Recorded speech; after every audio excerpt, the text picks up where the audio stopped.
These are good. Busted. These are, guys, these are delicious.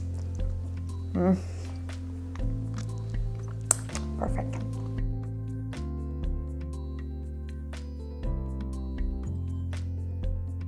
Hi guys, my name is Christina. I'm a nutritional therapist and I upload new content every week with recipes and with lifestyle tips. So if these are two topics that interest you, do subscribe to be notified when a new video goes live.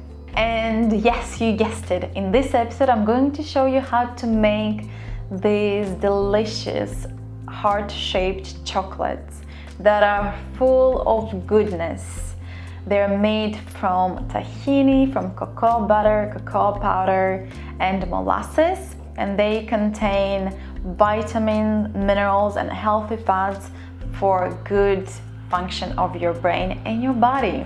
For those of you that are not familiar with molasses, molasses is a byproduct of sugarcane's refining process.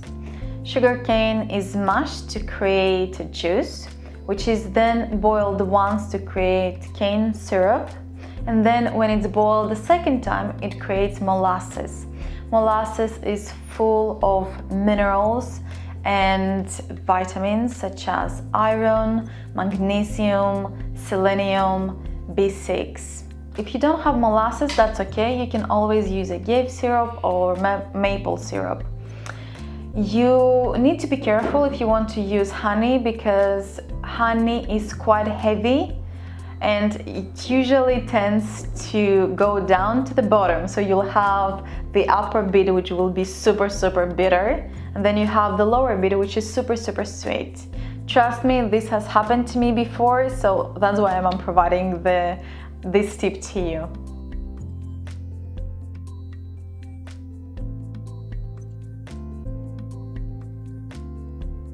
In a pan on a low heat, melt the cocoa butter. We want to avoid it boiling, we just want it to melt.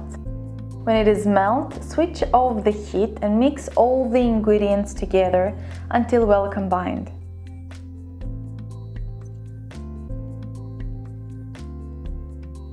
Transfer the mix into ice cube molds. I have heart-shaped ones and star-shaped ones. Fill them halfway through, only to control the amount of treats you consume. Although I can easily eat all of them in just 5 minutes. And here they are, so delicious. Great treats for the kids as well. Thank you so much for tuning in, guys. If you like this episode, please give it a thumbs up, comment on the section below, share it with your friends, and do subscribe as I upload new content every week. See you in the next episode.